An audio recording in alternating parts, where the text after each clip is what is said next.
Welcome back to the Cruise Elite podcast. I got Tony here. Tony, how are you? I'm good. Good morning to you. Happy Good morning Friday. to you. Yes, happy Friday. I'll be honest, I am tired at the moment, but it's because of the time change. Yes. I hate it so much. Me too. I'm pretty sensitive to it.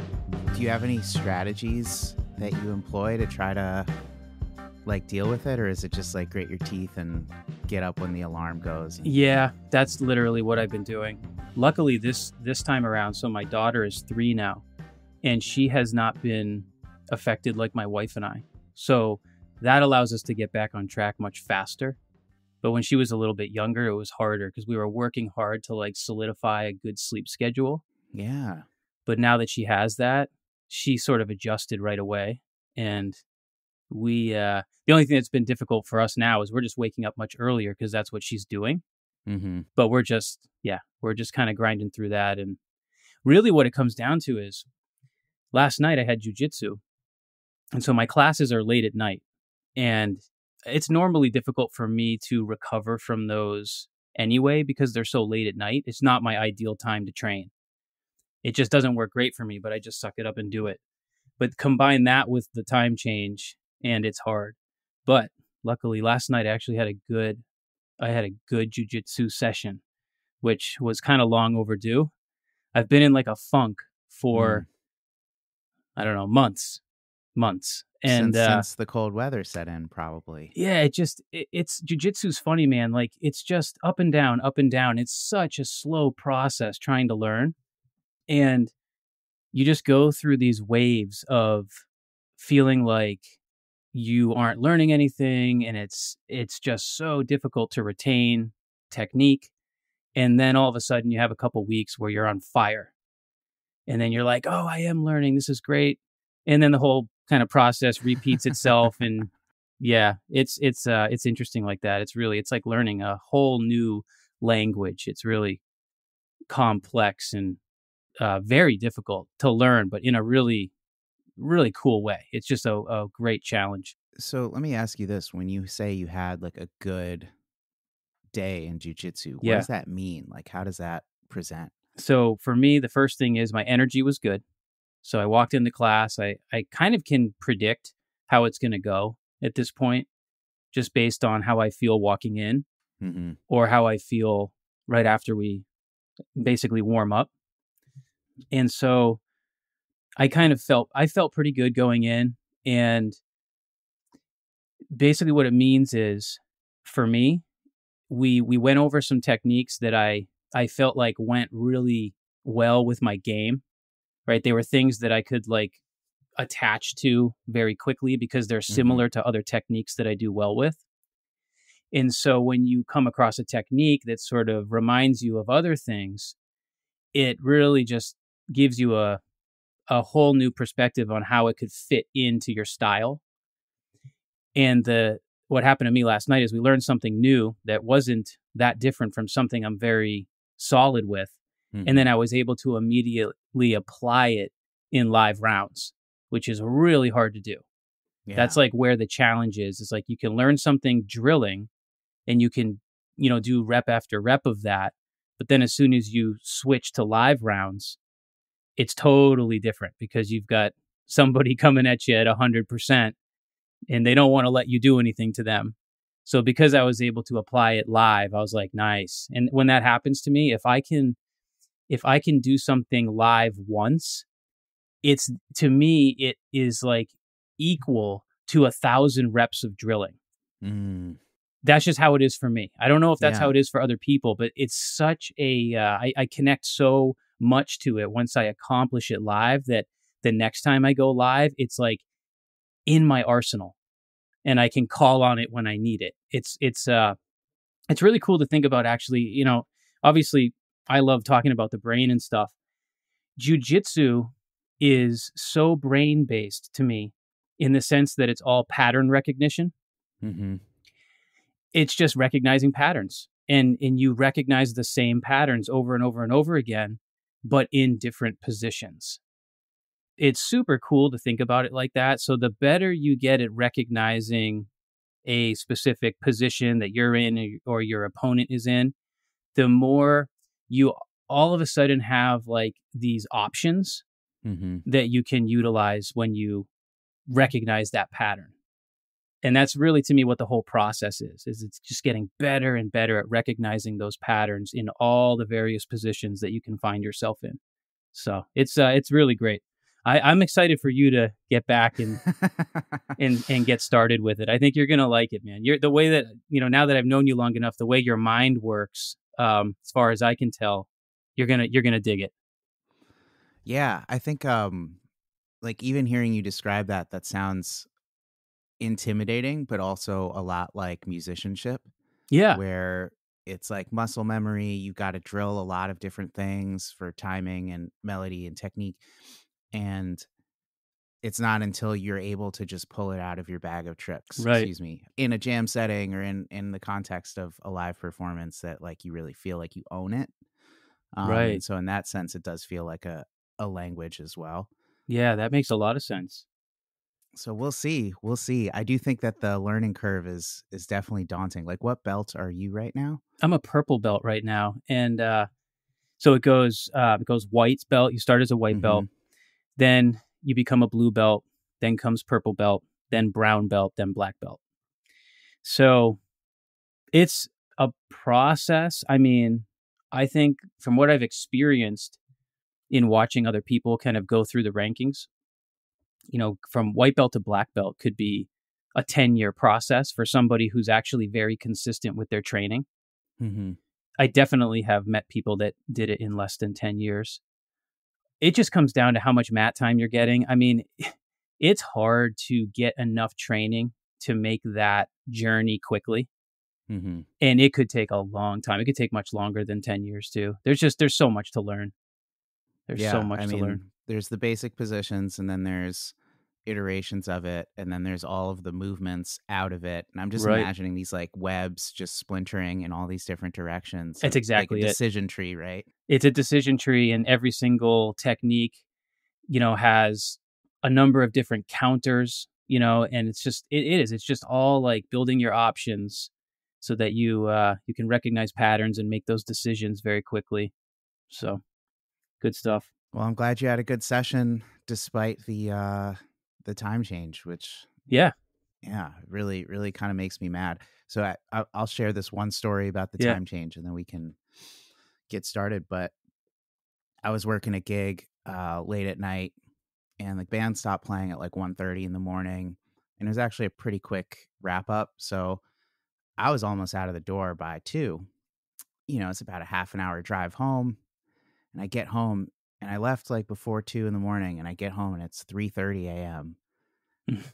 And I was like, wait a second. Like, I felt like to be awake and like doing stuff at that time where it switches over, like I was mad. I Yeah. was like, holy shit, like it's 3:30. I need to be in bed right now. Yeah, so I felt like I got robbed a little bit. Yeah. But the saving grace is, it's so light out later now, Right. which really does feel good. It does. And honestly, that's probably why I did better at jujitsu last night. Like Interesting. leaving Yeah. my house and it's not pitch black. Uh-huh. I mean, that's significant. Yeah. So that helps. Cool. So last week we were talking about the neural hierarchy, Yep. and we started talking about the visual system. And so today I think we're going to keep going down the neural hierarchy. So what are we Great. talking about today? So today is all about the vestibular system. So we had mapped out this neural hierarchy. The visual system sits at the top of it. Then comes the vestibular system, and then finally the proprioceptive system. And we're calling it a hierarchy. And the reason why it's arranged like this is because when we look at the different systems, what it appears to show us is that the visual system represents our sensory system that takes in the most information. So we talk about it being 70% or more of sensory information is coming through your eyes. Okay. And I think that those numbers are even starting to change, right? As we learn more about these systems. One thing I want to be clear about is that just because the visual system is sitting at the top, it is still hard to say that that is the most important one. When we kind of reverse engineer things so that we can learn them easier, it's good to put things in a specific order, right? Because it's helpful for learning. But really what it comes down to is like each person generally has one of these systems that's going to be most important for them. It may be the visual system because that one is such a heavy hitter. It could also be the vestibular system. In fact, I think now that we're starting to understand the vestibular system better, my guess or prediction would be that in the next however many years, as more emerging, research comes out, we're probably going to find that the vestibular system is just as important as the visual system. That's just my prediction. I don't know, if that will happen for sure, but it is so important. So we're talking about that today, and it is a heavy hitter, just like the visual system. This one's a little bit harder for people to conceptualize at first, because when we talk about the visual system, it's easy to say, hey, we're talking about your eyes, and we can all see people's eyes. So we're like, okay, I get it. Like, this is about the visual system. I can see the organ that we're talking about. Mm-hmm. With the vestibular system, it's different because what we're actually talking about is an organ, but it's hidden, right? It's inside. It's inside the skull. It's encased in bone, and it's deep in the skull. And it's a very small organ that looks really bizarre, actually. I wish I could show an image for the podcast, but if you do want to see what it looks like, you can easily just Google it up, vestibular system, and check out some images. What you'll get is an image that honestly looks like a snail. It looks like this coily little, organism. And it's very small. So we're talking about something that, is likely the size of your fingernail, buried deep in your skull and encased in bone. And you have a right vestibular organ and you have a left vestibular organ. And so when we're talking about this, I often refer to it as the inner ear. That's what we're talking about. Okay, this is the inner ear. And our vestibular system is essentially our onboard balance system. Okay, so it is highly involved in helping us maintain our balance and our stability. The vestibular system is constantly asking us two questions. The first question is, or telling us the answer to these questions, I should say. The first one is, where am I going? Okay, and which way is up? So your vestibular system is helping your brain understand how you move through the world better in relation to your external environment and gravity. Okay. It also helps you stabilize your head and your neck and your eyes. And it helps us see clearly as we're moving, as well as adjusting our posture as we are at rest and moving, and also adjusting our respiration and even blood pressure. So there's a lot at play here with what it feeds into, okay? Really, really interesting system. So I actually put together kind of a short bulleted list of more relatable history findings that are related to the vestibular system, because here's where it gets a little bit tricky. When you hear or read about the vestibular system, it often sounds very clinical, right? Because most people have heard of like vertigo, where you get a problem with your inner ear. A loose crystal in the inner ear can kind of cause havoc on your vestibular sense. And what that eventually results in is a person is really suffering from dizziness. And a lot of people actually experience vertigo. The last time I looked, I think it was like, the statistic was like 40% of people in their lifetime will experience some kind of vertigo. And I actually think a lot of people end up going to the ER for symptoms of vertigo too. It was a really big number, and I forget what that is. So often the conversation doesn't go beyond vertigo. And so it makes vestibular issues sound super clinical. However, there's a lot to know about the vestibular system and how even a healthy population can have low grade vestibular deficits. Just like when we were talking about the visual system, Mm-hmm. I remember you asking me, I was really happy you asked me this. You said something like, how many people, right, actually have some kind of visual deficit that is significant enough for us to care about? And I told you that when I had first learned about this stuff, I was kind of thinking, well, not that many people are going to have these issues. Everyone seems, at least the folks I'm working with, everyone seems relatively healthy. Some people wear glasses, okay, contact lenses, sure, but do they really have problems with their eyes? And then as I continued to assess people, I started finding low grade visual deficits in so many different kinds of people and with different ages as well. The vestibular stuff is the same. So at first I was like, okay, cool. This is good information to know, but how many of my clients are actually going to need this? Mm-hmm. And as I tested their vestibular system, because there's very specific ways to do that, I was shocked at how many people had low-grade vestibular issues. And actually, just experientially, I would say that I find more vestibular deficits than I do actual visual ones, which is really interesting. Yeah. So here's a little bulleted list of history findings that I think are a bit more relatable than what you might find if you did your own research and just saw how, everyone's usually talking about only vertigo. Vertigo is absolutely a finding when it comes to the vestibular system, but here are some other ones. So bilateral postural issues. Bilateral means both sides of the body. This is a really, really hypercritical one because what we'll talk about at some point is how our vestibular system is so intimately connected to our posture and our spine. And so some people have heard words like kyphosis, which is like describing a rounded posture of the upper back. Okay. Lordosis is describing a very extended posture of the lower back.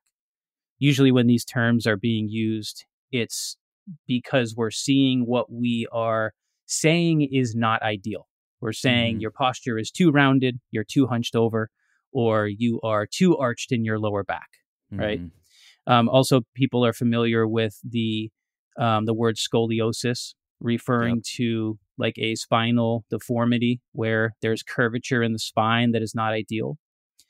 These are all things that are on the history list because the vestibular system is speaking to the muscles of our spine.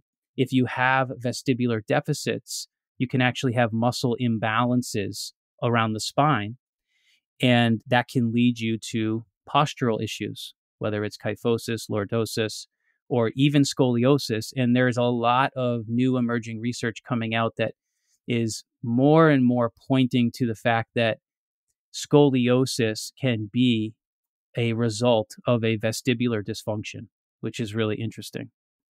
So those are big ones. Quick question about that, if you don't mind. Yeah. Once upon a time as a youth, a doctor told me I had minor scoliosis. Mm-hmm. I don't really remember when or how the dots were connected, but I used to carry a heavy backpack on one side of my on one shoulder, like really heavy for my age all the time for years. Yep. Because that was a cool thing to do. And I always suspected that was what caused it. Yeah, it could be. It could be. I think that could be. I mean, that's more of like potentially that was developing more of through proprioceptive consequences, right?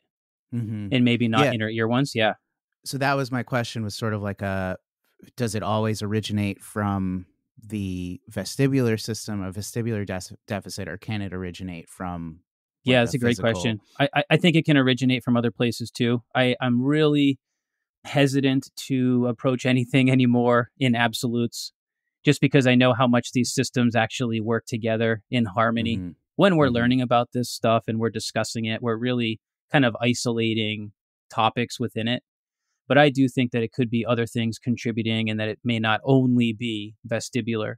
In that case, as a young person and you're growing so much, right? I think that there actually definitely could be a consequence to, wearing your backpack a certain way. And gosh, those book bags were heavy, man. Remember Man, those? fat textbooks, like a bunch of them. You'd have to take like 8 around. No wonder we were in And- better shape than the kids today. We had to carry all the heavy books. We were doing farmers carries basically through school instead of Rucking just on with a our daily phone in our basis. pocket. Yeah. Yeah. Very different. Very different. So back to this bulleted list. So big ones: back pain, neck pain. Those are huge ones that I often hear about from clients when we're doing history. And again, that can often be due to vestibular deficits because those muscles of the spine are getting a lot of their commands from the vestibular system. If there's a vestibular dysfunction, that could certainly be involved with back pain or neck pain. Head tilts and rotations. So for our listeners, how many of you have ever seen photos of yourself with your family and your friends and you're like, damn it, I'm doing that thing again? And, you're like, you got your arms crossed and like one shoulder's higher than the other, and then your head's tilted.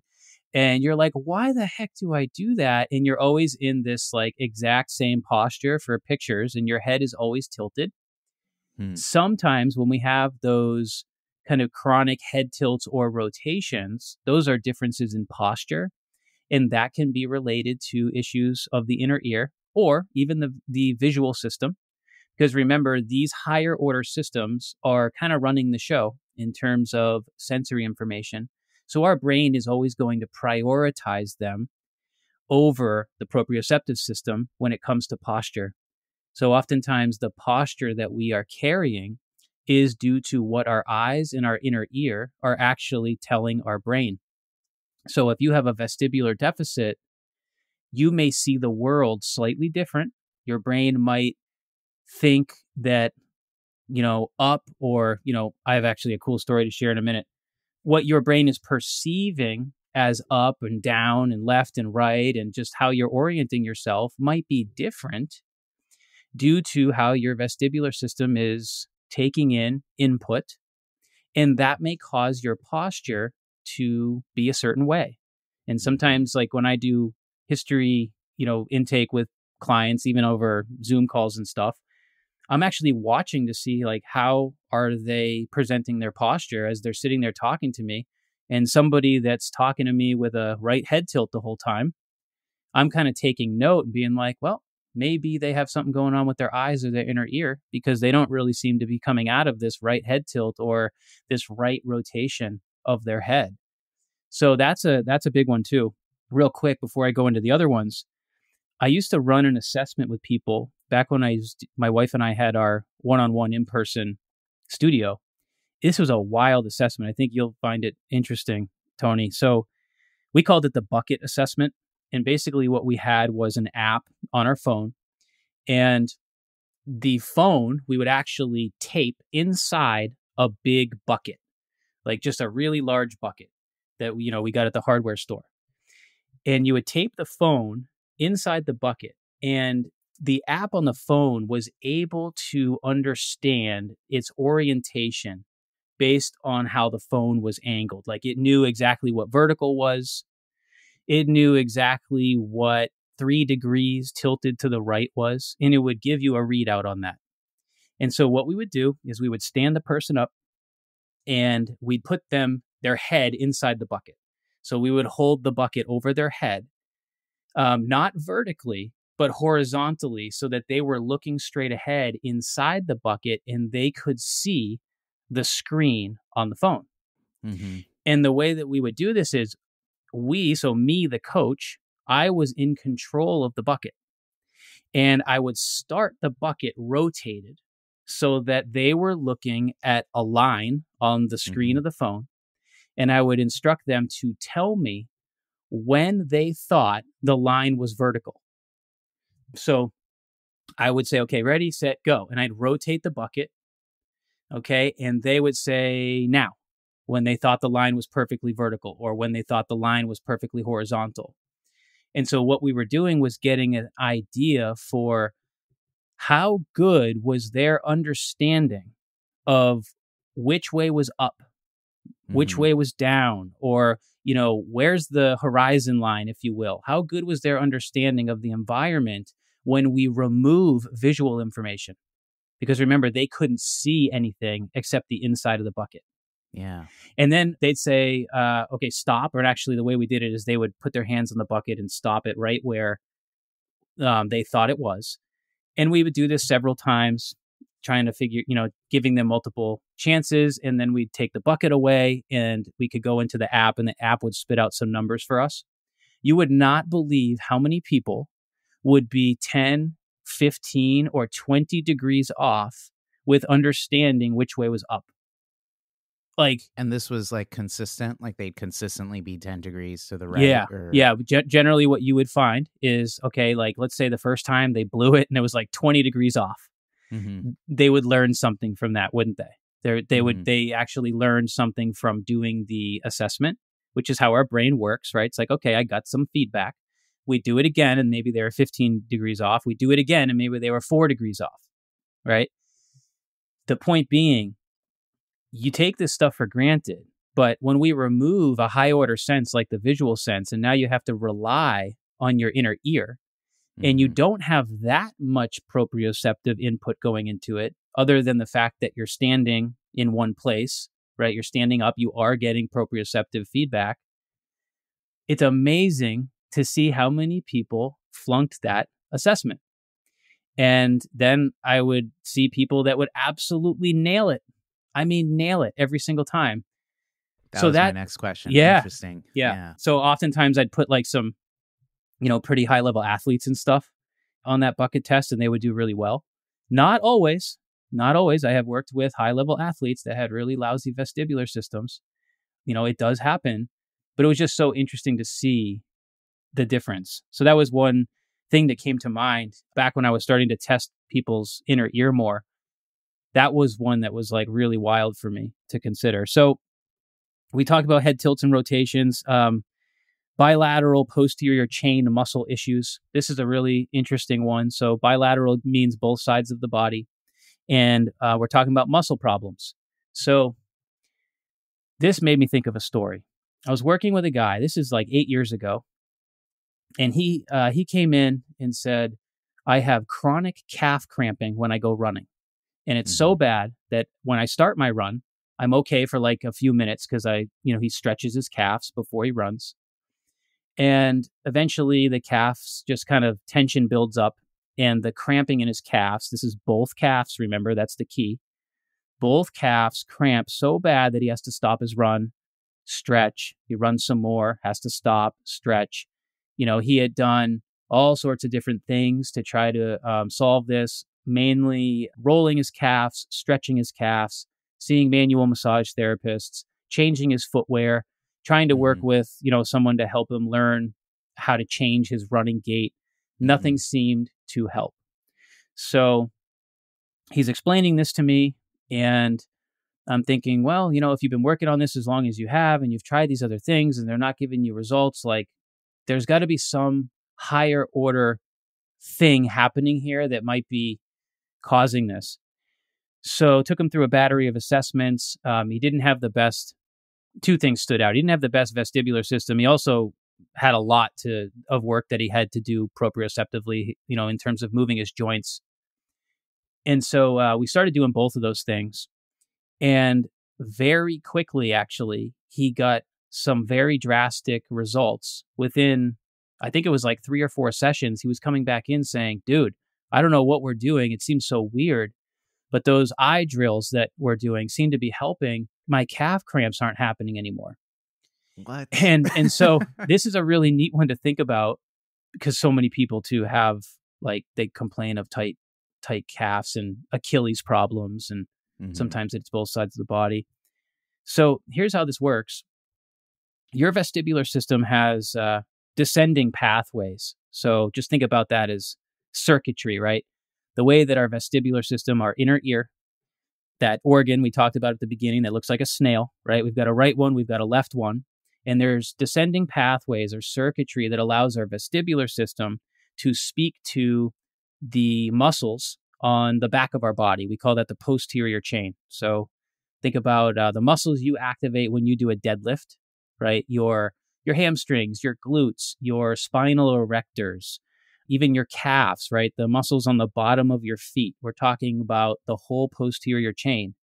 Those muscles are highly influenced by the vestibular system because your vestibular system, one of its main jobs is to help you stay upright against gravity and to help you maintain a good posture, both statically and dynamically. So a lot of the commands that your muscles get to help you stay upright and stable come from the inner ear. Now, let's say you have an inner ear deficit. Okay, the way the vestibular system works is it has a frequency of firing, meaning that even at rest, your vestibular system is working. It's firing. I think when I originally learned it, it might be something like 1,000,000 times per second. It's pretty wild. Wow. Yeah. It's a frequency of firing that's extremely high, and because it has to be balanced. Remember, we have a right one and a left one. The frequency of firing has to be balanced on both your right and left sides. And if you, for some reason, have a deficit with the vestibular system, maybe one side is firing at the 1,000,000 times per second and the other side is firing less than that, there's going to be a consequence to that in terms of your muscles, because now your brain is understanding the world differently.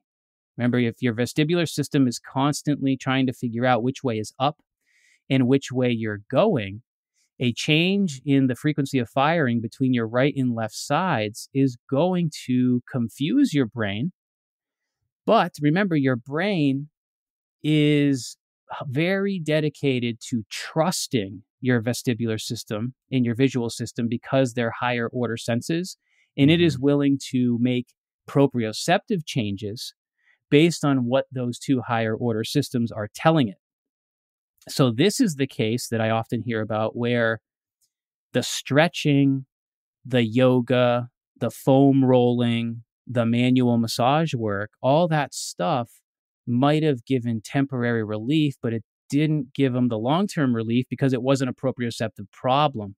What was happening is his body or his brain was feeling like he was falling forwards all the time because of a difference in the way the vestibular system was balanced. Mm-hmm. And if your brain thinks that you're falling forward all the time, okay, it's going to hypercorrect you proprioceptively. Yeah, exactly. So you're gonna lean, I'm erectors. I'm literally watching you do the exact body motion. So those muscles that are supposed to keep you upright are going to be told to do that chronically all day long, no matter what you're doing, because your brain is sensing that you're falling forward a little bit. And so the musculature of the lower limb is actually very involved in the conversation between the proprioceptive system and the vestibular system, because when we lose our balance, even just a little bit, what do? We correct. One of the first corrections that we make to recover our balance is coming from the ankle, right? It's coming from the foot in terms of how we engage muscles. This is very reflexive, so it's not something you necessarily think about. It just happens because the vestibular system is a reflexive system. You don't necessarily tell yourself how to keep your balance. It just happens, right? I'm thinking of a balance beam situation where your arms are just kind of moving and your feet are stabilizing, and it's not like you're telling you, hey, lift your right arm up so that you balance. It just, you do it. Exactly. You just do it. It's reflexive. You don't need to think about it. It's not a conscious decision. So the lower limb muscles are super involved, as well as the whole posterior chain. And this gentleman that I was working with, his brain was kind of just interpreting what was happening as falling forwards. And so he was always hypercorrecting by essentially plantar flexing, so like pointing his feet and trying to stay upright using his extensor muscles, to the point where the muscle tone was now doing the right thing according to what his brain was telling it to do. But what we know about postural issues is the adjustments that your body figures out how to make are good ones for the short term. And then in the long term, there can be a consequence to that. And so a lot of the issue that this guy was feeling with his bilateral calf cramping was due to the fact that his vestibular function was not great. So he started doing vestibular drills. I had him doing take-home exercises, staring at visual targets, moving his head side to side, doing all the weird stuff that we do. And within a very short time, he started getting some really, really great results because the muscle tone was recalibrating. The way he was holding his body and his posture was changing, and it was taking stress off of his calf muscles. So that was a really, really neat one for me kind of early on, where, it's like you want it to be proprioceptive. Like you Right. want it to be as easy as stretch your calves, do some foam rolling. But when that stuff fails, we got to go looking at some of this higher order stuff. I'm sure you're already heading this direction, but the big question is, what are some vestibular drills? And then the next question would be, is it like the visual system where you can have a training effect where you can actually get better over time, or is it like a temporary stimulus? Yeah. Yeah. So I remember you asking something similar on the visual system, and the answer is similar. It's both. So when you have a vestibular deficit, it's in your best interest to fix it, because a vestibular problem will make you move through the world differently, and it can be the root cause of a lot of the different issues that we hear about. Pain in the neck, pain in the back, right? These bilateral tight calves, Achilles problems, right? Whatever the case might be, or sometimes just lousy balance, right? And you don't want to have bad balance, okay? Because balance is really a prerequisite to everything. Balance and stability is the prerequisite to walking. And walking is what makes us human, right? Being able to get from point A to point B. And this quality of balance kind of, in my mind, gets pushed under the rug a little bit because we get so hyper-focused on, say, strength and now mobility, right? But balance is so important. So when people have a real balance problem, they usually know about it, right? Because it's interfering with their life. It really reaches into every facet of their life. One of the things that I kind of always try to observe with people is like how they're walking. Do they hold on to things? Do they make kind of odd little recovery steps? And, our listeners might hear that and be like, well, I'm a high level athlete, and no, I don't use the handrail when I go downstairs, so I don't have a balance problem. But you can actually have low grade vestibular issues that do lead you to some potential balance issues that you might not be aware of, right? So it kind of depends. Like there's a scale for this. And back to your original question with how do you train it, or actually let me back up even a little bit more. When we train the vestibular system, we can do it for the reason of trying to solve problems and balance out the deficit, right? And that's going to take more long-term training. That's going to take actual training like we would do in the gym, right? If you want to get stronger with your squat, what do you have to do? You have to squat. And if you want to get a stronger vestibular system, one that works better for you, okay, you have to practice vestibular exercises and balance drills. Sometimes you have to do it very specifically if you have very specific imbalances in that system. But other times with a healthy population of people, sometimes you can do just fine just activating it, right, through these various vestibular types of activities that we have. So what are they? How do you train it? So it's kind of two categories that I think about with this. We've got more isolated drills that actually require you to like look at a visual target.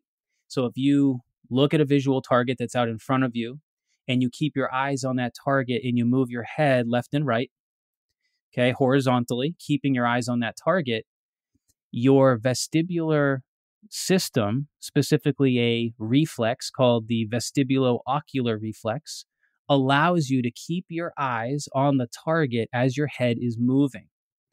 This is something we take for granted because when we do things, we don't realize that our eyes actually need to be stable as we do things. Otherwise, we wouldn't be able to see clearly, and it'd be like watching a a video that didn't have camera stabilization. Like if you've ever Yeah. watched something like maybe a mountain biker with a head cam on or something, and it's like boom, boom, boom, boom, boom, right? And the visual That's really pictures good. all over Yeah. the place.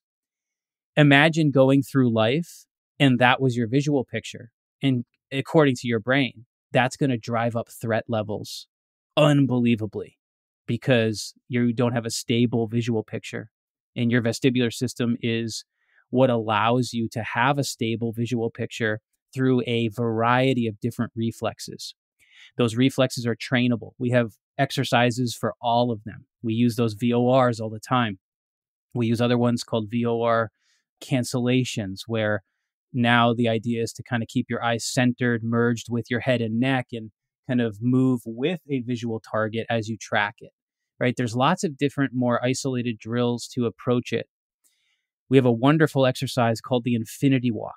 The infinity walk is more of an integrated drill that uses all systems, visual, vestibular, and proprioceptive.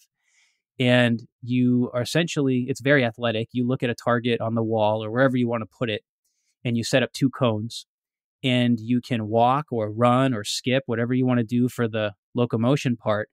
You go around the cones in a figure 8 as you keep your eyes on the target. And we have different ways that we approach the footwork for that. Some of them require us to pivot around the cones. Sometimes there's no pivoting. We can set up the cones in different ways and challenge angles and stuff. But the idea being your goal is not to let your eyes come off the target.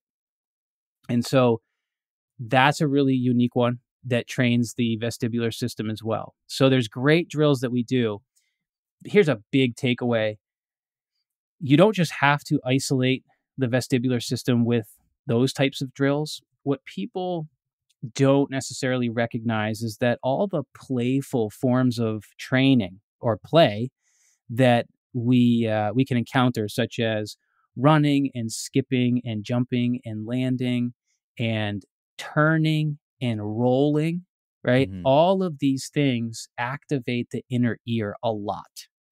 Basic forward shoulder rolls, backward rolls, jumping and turning and landing. I mean, all this stuff is actually vestibular training because your vestibular system is sensing the movement, right? It's sensing the accelerations in your head and neck movement.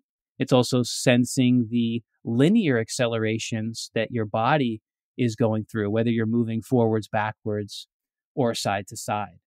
So all of those things are ways that you can train your vestibular system. And this is why it is hypercritical when you are trying to be a healthy and fit person that you don't just lift weights, right? Or you don't just get on a treadmill, right? You don't get boxed in by being essentially in one place, stationary all the time.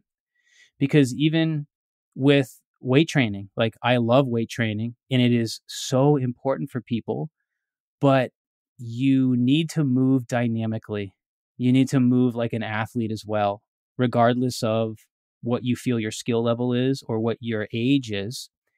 The use it or lose it principle applies to this system. In our program, in the Strength Dojo, right, where we do a lot of our conventional and non-conventional strength training, we mix in a lot of vestibular training. One of the things that I teach everybody to do is a basic forward roll, basic backward roll, or even like log rolling, right? All these different forms of kind of playful types of movement. And what we find is that like older adults come into this and they're very intimidated by it. And luckily we have like really awesome modifications that we can start to teach people to bring them through a progression so that they can get the vestibular stimulus in a way that's not too aggressive at first. And we bring them through these progressions, and it's really cool because so many older adults are like, oh my gosh, I don't remember the last time I ever did anything like this. Like I probably did my last forward roll when I was like 13. And when you consider that, imagine the amount of time that goes by where an adult doesn't jump and turn or doesn't do a forward roll or a backward roll. Sometimes people have never learned how to do those things. Cartwheels, right? Stuff Mm-hmm. like that. Any kind of exercise that requires you to invert, right? Where you're essentially upside down.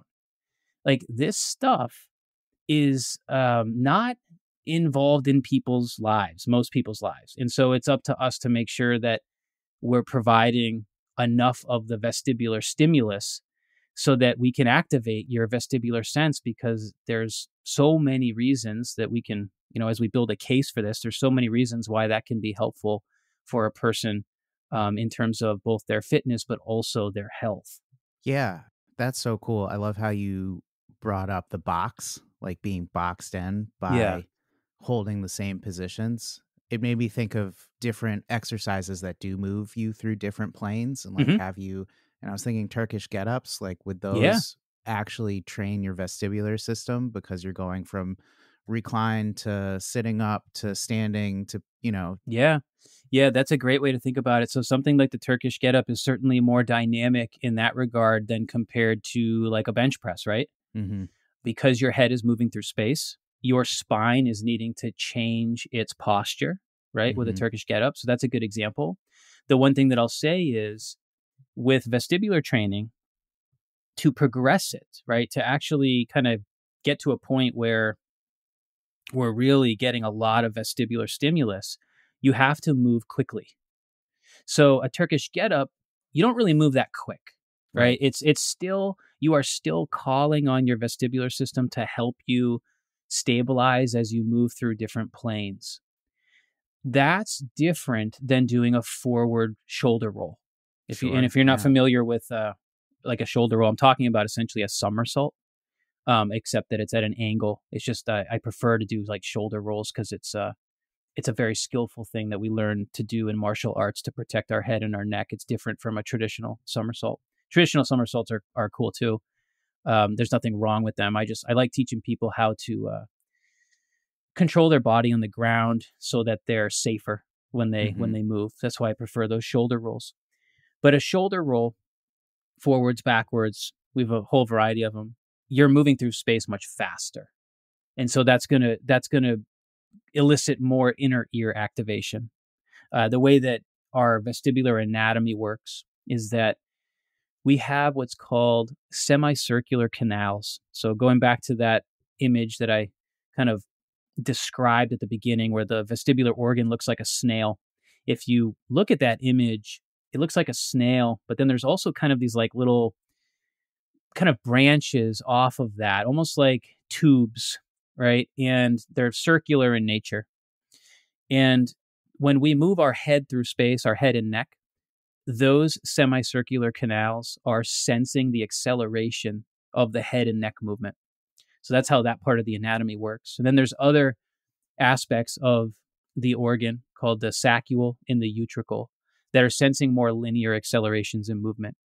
So when I do a forward somersault, my semicircular canals are really helping me with that, because my brain is now picking up and sensing the acceleration of my head and my neck as I make that roll.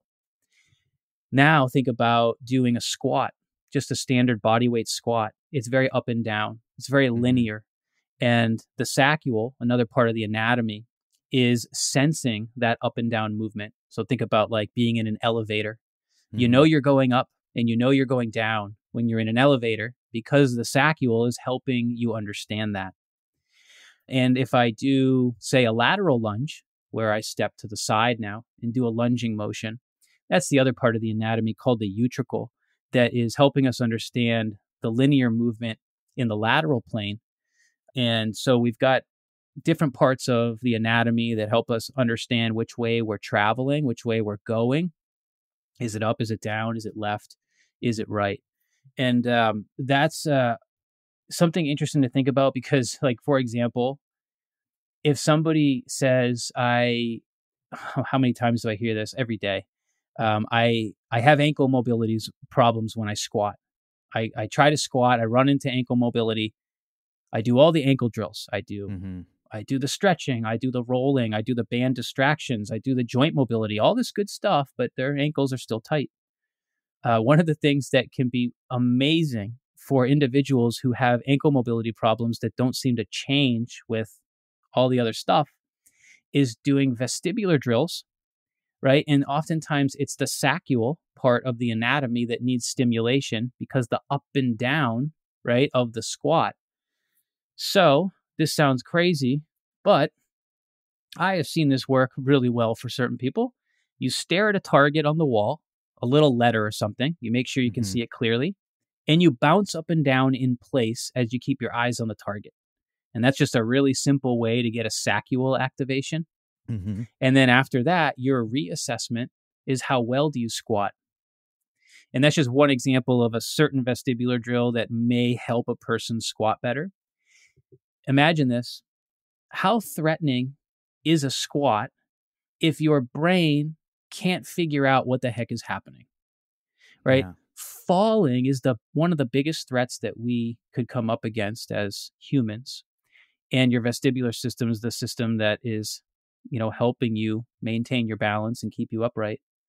If you have some kind of deficit and your brain's not sure about the information it's collecting through Mm-hmm. that system, then doing something simple like a squat might elicit so much threat that you can't break through the muscular tension during the squat because your brain is so threatened, it's essentially turning up the gauge Mm-hmm. for muscle tone because it's doing everything in its power to keep you safe and to try to prevent you from falling. So all of a sudden, you're an individual with chronic mobility problems and you're running into all this tension that won't release and go away.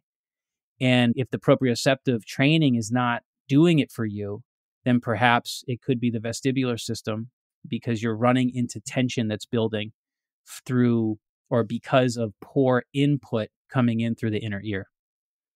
So there's a lot of, ways to look at it. And like I said from the beginning, this goes beyond vertigo. Like we're talking about basic stuff that we take for granted, squats and lunges and jumping and landing. And sometimes the restrictions and limitations that we have can lead us back to inner ear issues. Man, that is so cool. And somehow so much more intuitive, I think, than even the visual system. Oh, It's interesting. yeah, for whatever reason, this is really clicking for me. I do wonder, do you think or do you know if there's a correlation between fear of heights and vestibular deficits? There absolutely could be. This is something I've been asked before, and I can't say I for sure know the answer, but I think that when I think through it, I think it absolutely could be involved. I think that there's going to be other brain areas involved too, like the cerebellum, which is something we can unpack another time. It has a lot to do with proprioception, actually. Maybe when we hit that topic, we'll talk about the cerebellum. But I do think that there could be some relation there for sure. Yeah. Yeah. I got to tell this story. It's so cool, and it'll be something that I think would be a nice way to kind of start to wrap up. So this is years ago. I think maybe 7 years ago, 6 years ago at this point. Again, when my wife and I were doing a lot of one-on-ones in our studio, we worked with this wonderful guy.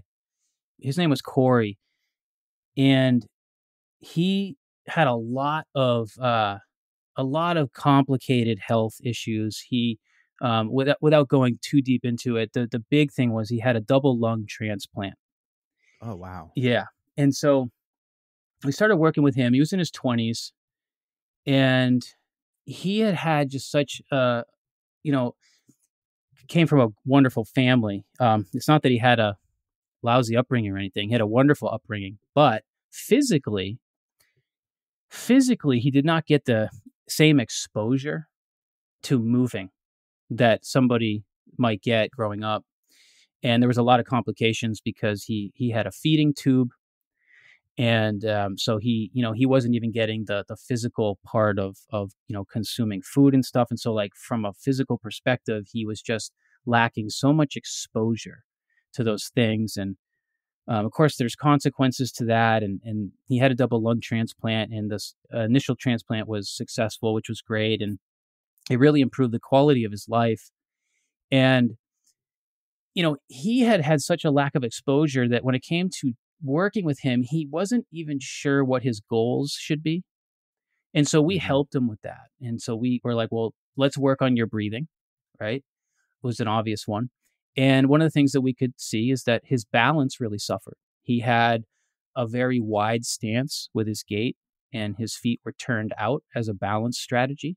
Mm-hmm. Because remember, the communication between the inner ear and the limbs, right, the lower limbs, his body was making proprioceptive adjustments based on what his eyes and his inner ear were actually telling the brain.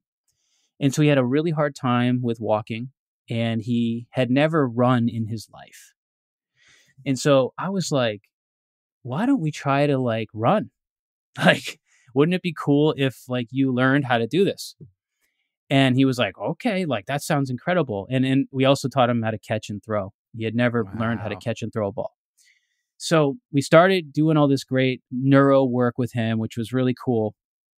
And I mentioned an exercise when we're talking about training called the infinity walk. And the infinity walk is the one with the walking the figure eight while keeping your eyes on a target. And we had him doing, hundreds and hundreds of repetitions of these infinity walks in different ways, sometimes with different movements involved. But the goal was always keep your eyes on the target and get around these cones very accurately. And we also did a lot of the VOR exercises. We even brought in some breathing work, which was really cool. The outcome of this was profound. Okay, so the main thing that I wanted to mention is over the course of working with him for maybe 2 or 3 years, he actually gained 2 inches in his height. 2 inches in his height. So his posture improved so dramatically. We did no foam rolling. We did no stretching. We weren't even doing a whole lot of strength training at the time. We were doing some, but it wasn't what, you and I would kind of look at as a strength workout. We were doing a little bit of it, but most of it was centered around his breathing and his vestibular function. And he got 2 inches taller, which was so cool to think about. And I did not expect that. I didn't expect that. And so when we learned about that, we thought we were all kind of celebrating together. That was really neat. And he had some really amazing improvements in his breathing too. So he would go every couple months to the doctor and stuff, and he would do a breathing test where they would basically measure his force output with his exhalation, and they would also do it with his inhalation, and that stuff actually increased fairly dramatically too, which was really neat. And a lot of that actually came from a healthier vestibular system. I believe probably because of the neuroanatomy with how your vestibular system has those descending pathways that insert into the brainstem. Your brainstem is a brain structure that is highly involved in adjusting autonomic function and respiration. And so, yes, we were doing breathing work. So we we're going after that, doing that independently. But I also think that the upgrades that he got in his vestibular system also contributed to healthier respiration, which in his case was really important. So that was just a cool one that came to mind to kind of help listeners, understand how training your vestibular system can have such a profound influence on posture.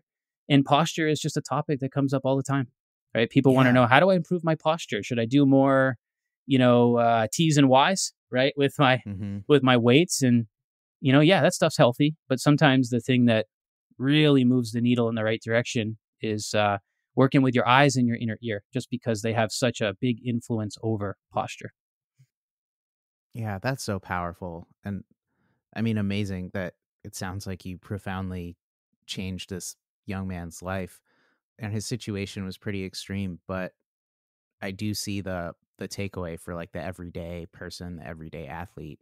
That's amazing. So one kind of a sciencey, nerdy question. You were talking about these pathways, right? So the vestibular system talks to the muscles around the spine, for example. And, the proprioceptive system obviously does a similar thing.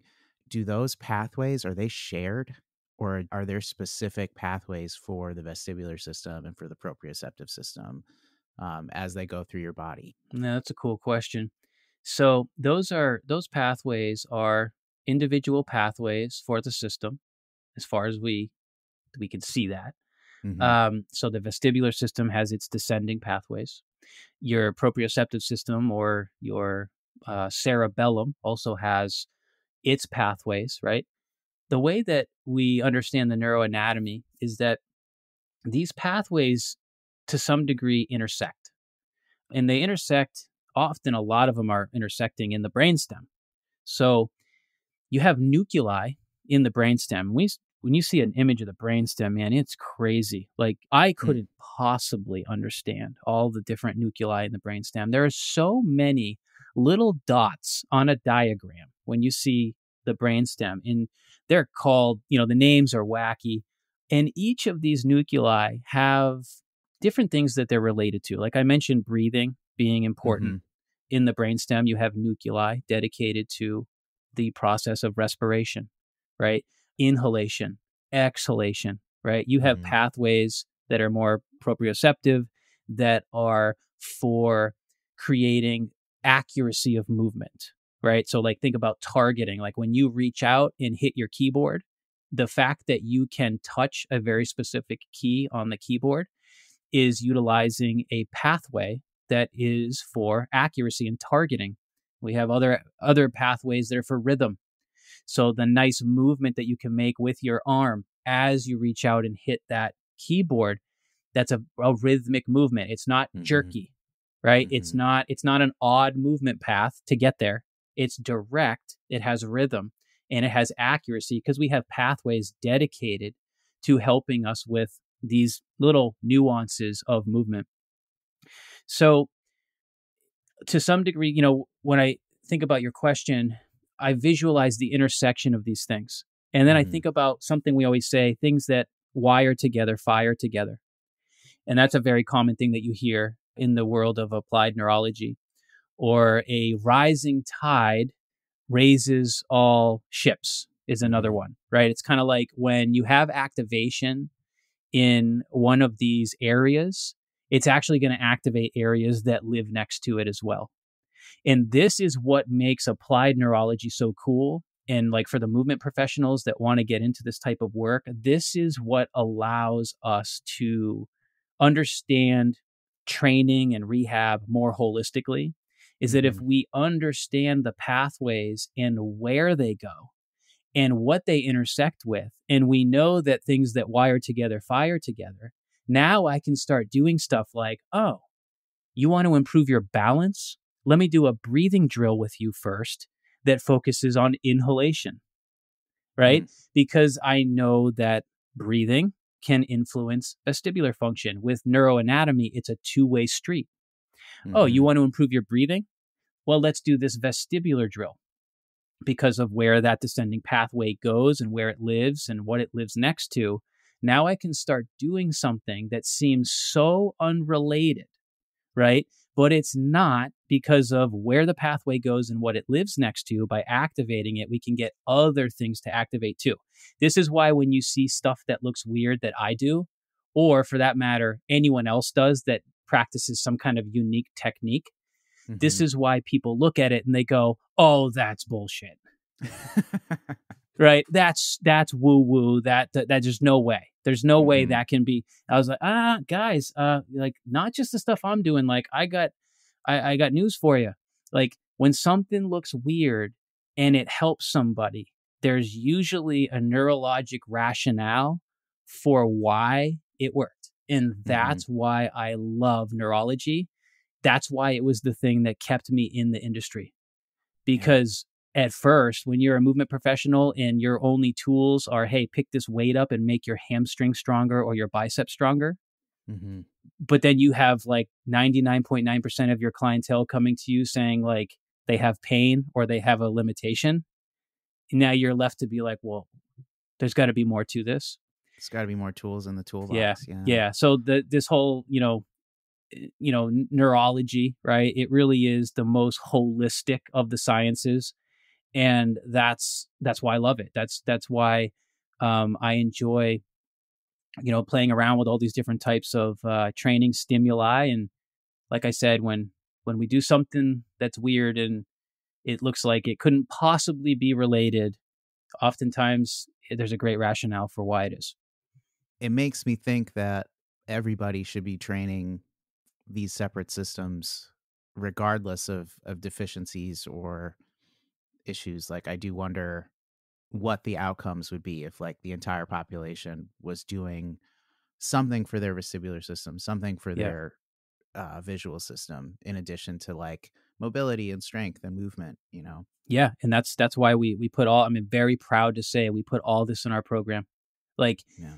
like when we look at this neural hierarchy, like this is sort of one of the templates that we use for trying to give a person stimulus for all these systems, right? Mhm. And we have in our strength dojo, a section of our workout is called the skills portion. And inside the skills portion, it's like a 10 to 15 minute kind of athletic training part of the program. And we put vestibular drills in there where you're actually working these and training these reflexes. And then we put a lot of like rolls in there and lots of athletic movement where you're jumping and landing and skipping. And the whole premise behind that is when you really peel this back, yeah, we're trying to move athletically, but we're trying to give you a lot of vestibular stimulus as well, because we know so many people go without that. And the long-term consequence to that is pretty great. As we see with the aging population, the older you get, we start to see changes in posture. And part of the reason why we see such a drastic change in posture with elderly folks is because they're no longer receiving the same amount of vestibular input that they once were. And so by stimulating the inner ear, we are helping, that sense be smarter and work better. And as we talked about with the correlation between the inner ear and the muscles, right, we're helping you maintain better posture as you age. But like you said, this is for everybody. This is for everybody. And that's why I'm passionate about educating on it and making sure that we're not just talking about it. It's fun to nerd out on it, but we're actually doing it. So that's what's fun. Yeah. Well, thank you for sharing those examples. I mean, that really brought it to life in my mind. Awesome. All right, there it is, Tony. And I hope everybody enjoyed that one on the vestibular system. If you want to learn more, please follow the podcast, check out the website and the dojo, and come along for the ride. I promise you'll learn valuable lessons and build a tool set that will help you keep training pain-free for years to come. Thanks so much for listening.